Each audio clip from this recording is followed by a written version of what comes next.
I wanted to offer a short yoga practice for days when we cannot meet in person on Zoom. And we're going to start standing. I will acknowledge that this is going to be an improvised practice. I'm not even quite sure what we're going to be doing together, but I hope it will be fun and worthwhile and uplifting and calming as well.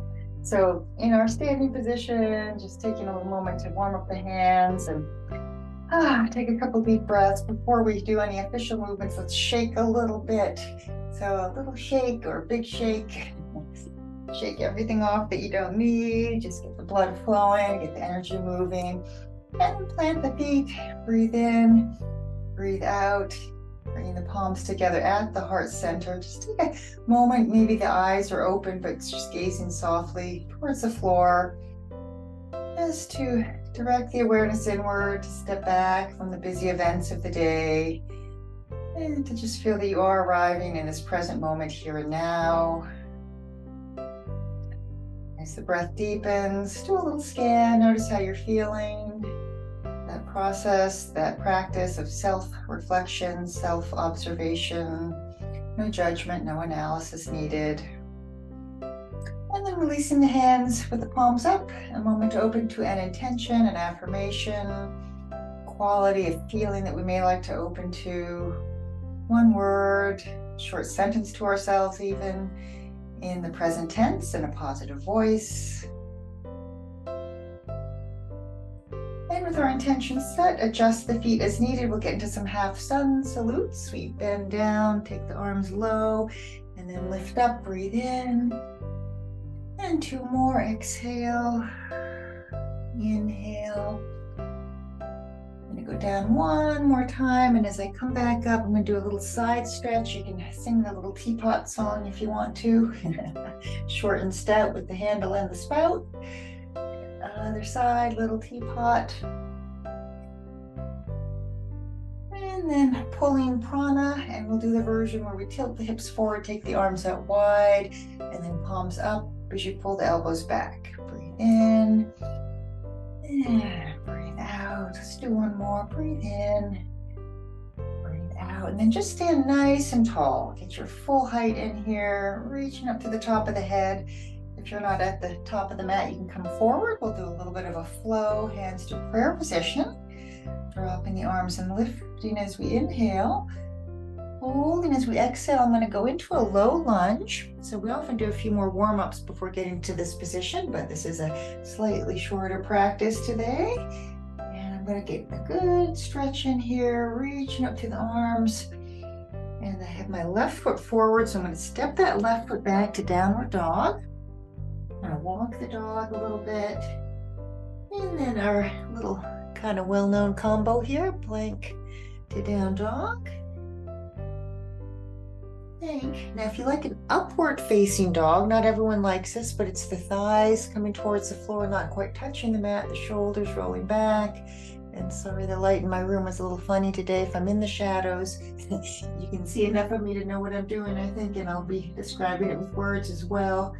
Okay, back to down dog, look towards your hands, step or hop the feet forward. Reverse swan dive all the way up. And let's go ahead and interlace the fingers, the right thumb on top of the left. This is Gupta Mudra.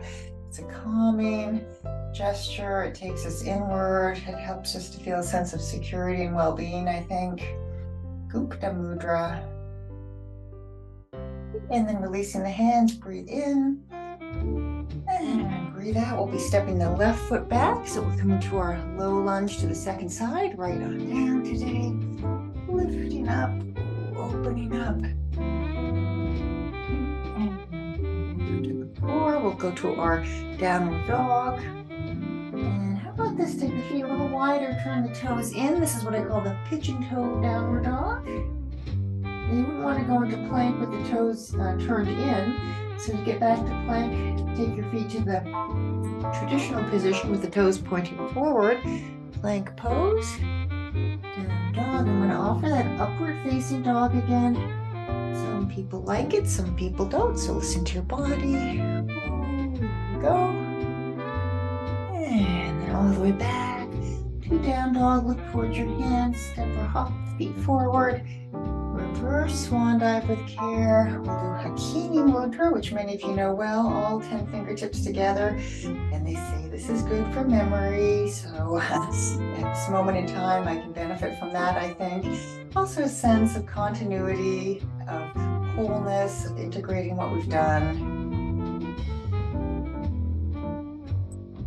Release, and then for today's slightly shorter practice, we'll come with a wide-legged stance, and I believe I've done this on various Zoom recordings, maybe not. I like this one quite a bit. We're going to punch, so you have fisted hands, punch, punch, punch, and then go down low and come back up. Now you can go more vigorously with the punching if you want to, if it's that kind of day, or gently, just moving at your pace.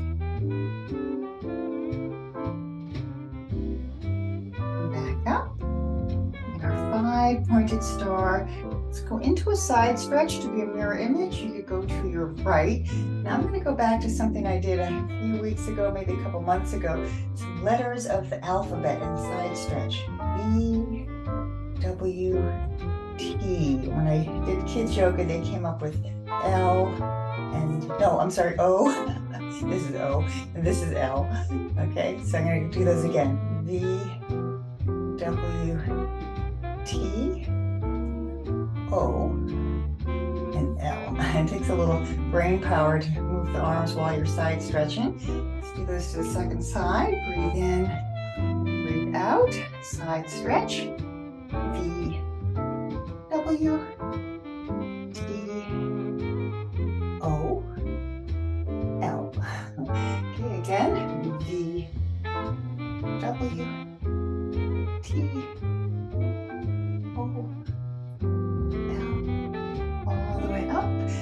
behind your back. You can come part way or go into a full forward fold. I usually turn the big toes in a little bit, relax my head, lift my arms up off of my back. Lately I've had some allergies, so I get a little lightheaded with the head down, so I do a half forward fold. Okay, it's okay though, so I'm going to come up slowly. Okay, and watch this. It's going to be V for victory, but with a send off. Okay, 2 more times like that. Breathe in. Breathe out. Feel your energy, your strength. Exhale. And release. We're going to go back to one more side stretch through a warrior 2. All right, so we get our Virabhadrasana 2 in. You can go to your right if you want to be a mirror image. And I'll invite you to repeat one of the versions that we just did, so V, W, T, etc. Or maybe a more traditional side stretch with your forearm to the thigh, your arm possibly wrapping around behind your back. Some people bring the lower hand to the floor or to a yoga block. So you can decide what feels best there. Forearm to the thigh myself. And come on. Side stretch to the second side after warrior 2. Yeah, we got to get that Virabhadrasana 2 in for a couple seconds. Relax the shoulders and the face. And then your preferred side stretch, maybe you want to do V, W, T, etc. Or arm overhead, arm behind your back, lower hand to the floor or to a yoga block. Nice steady breath here. And then we'll come back up, breathe in, and breathe out. 5 pointed star, feel your chi signal, the energy of your body. Heel toe step or hop your feet together. And I'm going to do something that I do when the temperature gets warm, which is here where I'm recording this in the Southwest. It's called the easy breezy forward fold. You breathe in, watch out for walls, people, furniture, and pets. Down as you exhale, inhale. Exhale. 2 more times. This time. All the way up. Let's do a little mountain mudra here. The eyes are open. That's our thumbs up position. Just good for grounding ourselves. They say it's good for posture and alignment. Standing tall. And then speaking of posture and alignment, let's see if we can stand tall on just one leg. So I'm going to offer, let's see, I think I'll offer a little eagle pose today. And that's going to be for me the right leg over the left. I either hands to prayer position or left arm over the right. And sinking the hips down, you can choose any balance that you'd like to take today. If you've just done eagle recently and want to do tree, or warrior three, or dancer, those are all great possibilities. Coming out to a little crane pose. And second side, if you're taking it, Garudasana. For me, it's the left leg over the right. Right arm over the left. Okay, I'm just going to try to relax my face. Takes a good bit of concentration to stay steady here.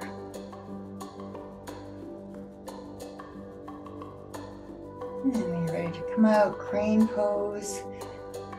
2 feet to the floor one more time, just breathing in, breathing out. Take a little shake if you want to. And then position yourself for a chi wash. If you want to take another pose before this, that's fine. But the chi wash I usually use to complete the standing practice. If you can take in the feel of something uplifting or create a visual in your mind. It can even be a feeling. I was thinking recently, like the feeling when you're with a good friend. There's that sense of connection and support and just kind of friendship, as it were. The sense of that can be a nice chi wash experience to bring yourself to. But the idea is to just bring in what's positive, let go of what we don't need. Feel yourself just calm and steady. Really just quite vibrant and relaxed in this moment here and now.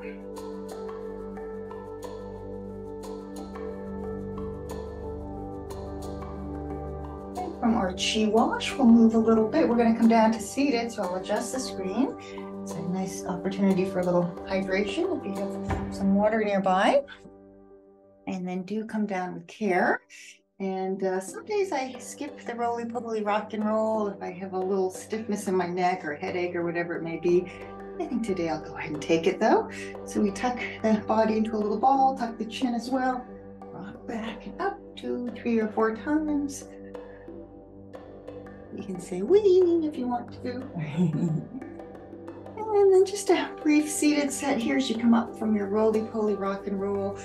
Let's go ahead and bring the soles of the feet together. So we'll sit nice and tall. And I think I'll do a little, I think it's called half heron if one leg stays bent.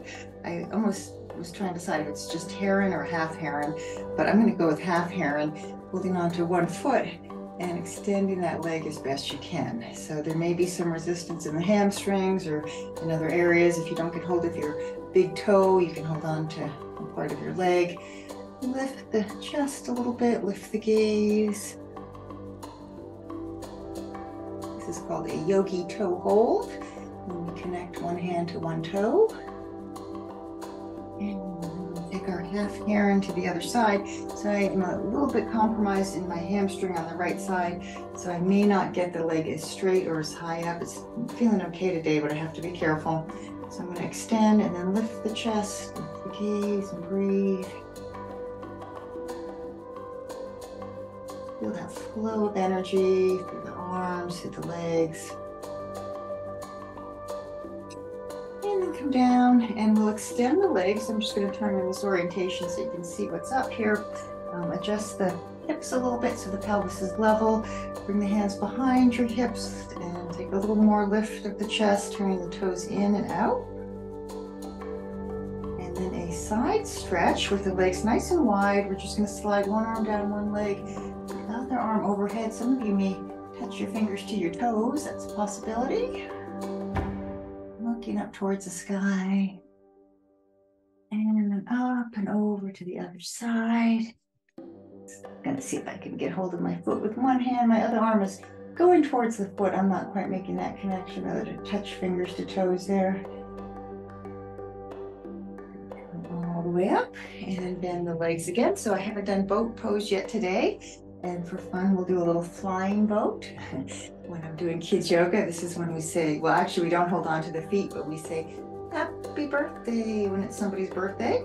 So you can say happy birthday in flying boat or take a yogi toe hold and have bent or straight legs. If you can find that balancing point on the base of the pelvis and just hang out, enjoy. Relax the shoulders, nowhere else we need to be right now. Nothing to fix or figure out, nothing to accomplish or achieve. And carefully out of the yogi toe hold, otherwise known as flying boat. Shake out the legs, let's do the wave. And then in this slightly shorter practice, I'm going to bring us onto our backs and just kind of do a few things before our well-deserved relaxation. So if you do want to pause the video and take pigeon pose or seated twist or anything of that sort, you're welcome to. Otherwise, just come on down with care, bring the knees in. Support your head with a pillow if you want to. I'm just going to rock a little bit side to side and then do a little freestyle move, which I like to do most days. Just keeping the joints happy, fluid and flexible in the body and the mind. Here's just a little bit of a core strengthener, like you're holding a bar overhead or over your shoulders, really, just straight up there. Fisted hands, but not too tight. Legs bent, tummy working here. We'll extend one leg and then bring it back. Other leg. Get back. If you wanted more intensity, you could take the arms behind your head. So try to do this kind of slowly. Get the full effect that way. I'm just going to go once more like this. You can do more of these if you care to.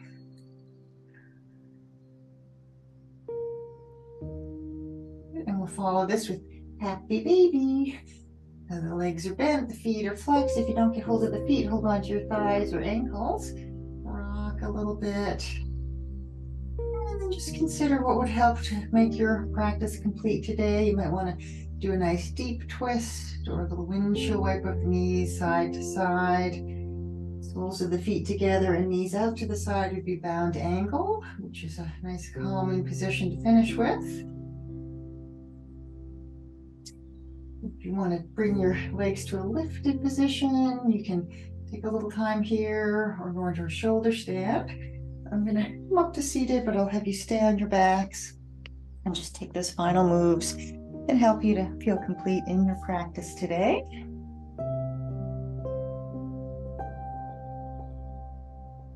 Again, just maybe it's a bridge pose or a little more twisting. Maybe a repeat of the arms and legs, just moving in the air there.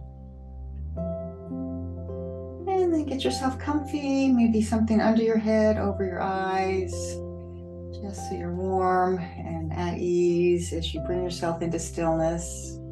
On your backs, the arms along by your side, palms can face up. And closing the eyes, breathing in and breathing out. So here's where we truly let go all big thoughts of the day, thinking of the future or about the past. Let that go. We really experience coming into the moment, the present moment, here and now. And just feel the belly rising and falling with the breath. Feel the shoulders releasing, face softening, the jaw relaxing. This is when we digest what we've done. Nothing more we need to do. Just dropping back, releasing, relaxing, and letting go completely.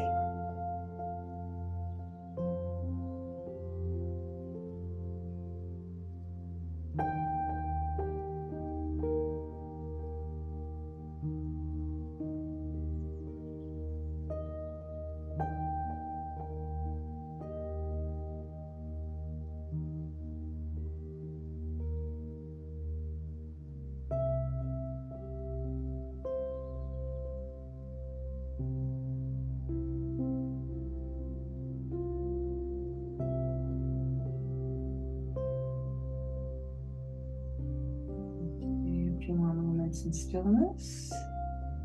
Sometimes when it's quiet, we just wonder if our devices are still on.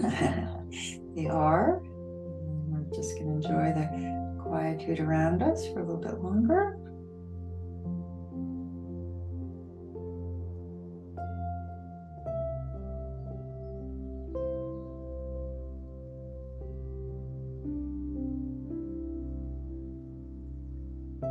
Staying still. We'll have a little time here just to deepen the breath. And I refer to it often as a chance to attune to our chi signal. And that's the energetic aspect of our being, which of course is always there for us. It's our true nature, but we don't attune to it during the busyness of the day. So just feel the warmth of your body. Maybe you just feel as if that chi, that energy is circulating smoothly and easily and happily within.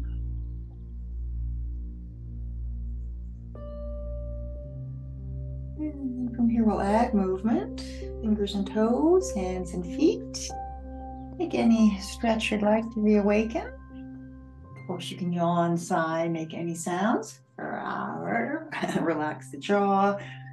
And we'll be coming back up to seated, feet out in front or legs crossed. I'll give you time to make that transition. And let's bring the hands together. And I'm just going to finish with what I call a little V for victory. And this is when we lift the arms. And you can have a soft position or a little more extended in the arms. Relax the shoulders. You can look up, look down, or close the eyes. This has an uplifting effect. I often use the words just opening to all good things. And we do the V for victory. Nice deep breath. All good things for the day ahead. Opening to that. And then we'll bring the hands together, prayer position, Anjali Mudra. And a final moment or two here to appreciate sharing yoga with others and coming back to our intention or affirmation if we have one. I'm going to close today's practice as I usually do with one round of Om, keeping the hands right at the heart, inhaling to begin.